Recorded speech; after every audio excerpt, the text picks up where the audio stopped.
आदाब, सत श्री अकाल और अस्सलाम वालेकुम। मैं हूं मोहम्मद अहमद काज़मी, लेकर आया हूं आपका पसंदीदा कार्यक्रम ग्लोबल न्यूज़। अफ़गानिस्तान में कुल 34 सूबों में से 33 पर तालिबान का कब्ज़ा होने के बाद अब सबकी नज़रें पंजशीर सूबे पर लगी हुई हैं। काबुल से नॉर्थ में 125 किलोमीटर दूर पंजशीर घाटी में तालिबान मुखालिफ 3 बड़े लीडर इकट्ठे हैं, जिनमें मरहूम अहमद शाह मसूद के बेटे अहमद मसूद, अशरफ गनी की हुकूमत में वाइस प्रेसिडेंट अमरुल्लाह सालेह और जनरल रशीद दोस्तम शामिल हैं।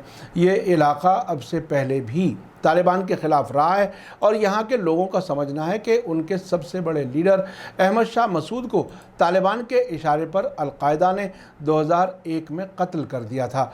नॉर्दर्न अलायंस की हुकूमत के दौर में अहमद शाह मसूद को अफ़गानिस्तान के बड़े फ्रीडम फाइटर के तौर पर देखा जाता रहा है।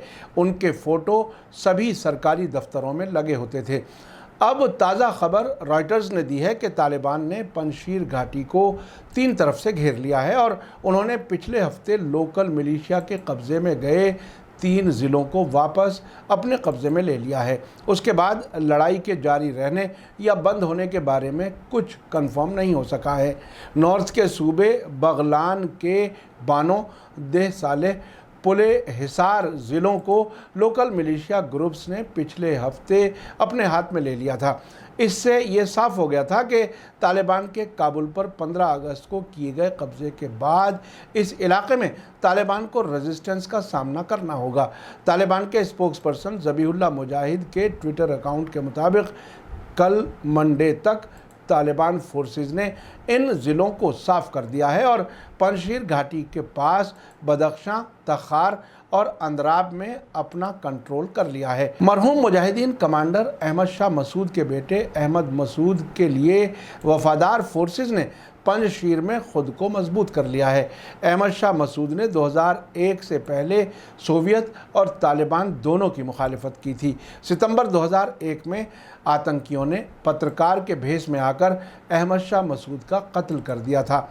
अहमद मसूद, जिसकी फ़ौज में रेगुलर फ़ौज और स्पेशल फोर्स यूनिट्स के बाकी कुछ जवान शामिल हैं, ने अफ़गानिस्तान के लिए एक मिलीजुली सरकार बनाने के लिए बातचीत की अपील की है, लेकिन साथ ही कहा है कि अगर तालिबान फोर्सेस ने काबुल के नॉर्थ में पंजशीर घाटी में दाखिल होने की कोशिश की तो वे उनकी मुखालिफत करेंगे। संडे को देर रात तालिबान की अल इमारा इंफॉर्मेशन सर्विस ने कहा था कि सैकड़ों लड़ाके पंजशीर की तरफ जा रहे हैं। हालांकि किसी भी लड़ाई की खबर कंफर्म नहीं हो सकी है, लेकिन अहमद मसूद के एक साथी ने बताया है कि दोनों फरीक फ़ौजी कार्रवाई के लिए तैयार हैं।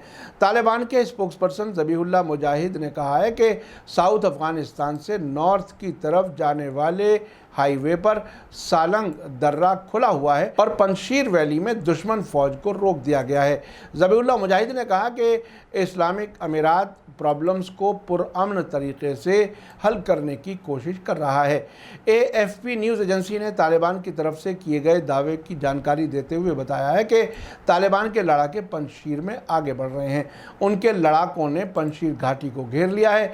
BBC उर्दू सर्विस ने तालिबान सोर्सेज के हवाले से बताया है कि तालिबानी कमांडर कारी फसीहुद्दीन इस लड़ाई को लीड कर रहे हैं। उधर तालिबान के खिलाफ एक अहम ताकत के तौर पर देखे जाने वाले farmer vice president Amrullah Saleh ने भी दावा किया है कि तालिबान पंजशीर घाटी में दाखिल होने के रास्ते में अपने लड़ाकों को इकट्ठा करने की कोशिश कर रहा है। उन्होंने तालिबान को आगाह किया है कि उनके लड़ाकों को इस इलाके से बचना चाहिए। इसी बीच कनाडा के प्राइम मिनिस्टर जस्टिन ट्रूडो ने दुनिया के G7 मुल्कों से कहा है कि अफ़गानिस्तान पर तालिबान के कंट्रोल के बाद अब पाबंदियों के बारे में सोचा जाना चाहिए। अफ़गानिस्तान पर G7 मुल्कों की होने वाली बैठक से एक दिन पहले मंडे को ट्रूडो ने कहा कि कनाडा पहले ही तालिबान को आतंकवादी मानता है और वे उनकी आतंकी सूची में हैं, तो अब पाबंदियों के बारे में बात की जा सकती है। आज ट्यूसडे को G7 के मेंबर मुल्क Canada, Britain, France, Germany, Italy, Japan और अमेरिका अफ़गानिस्तान पर वर्चुअल बैठक करने वाले हैं। कनाडा के प्राइम मिनिस्टर ने कहा है कि G7 के अपने साथी लीडर्स के साथ बात करने जा रहे हैं और अब देखना है कि आगे क्या होता है।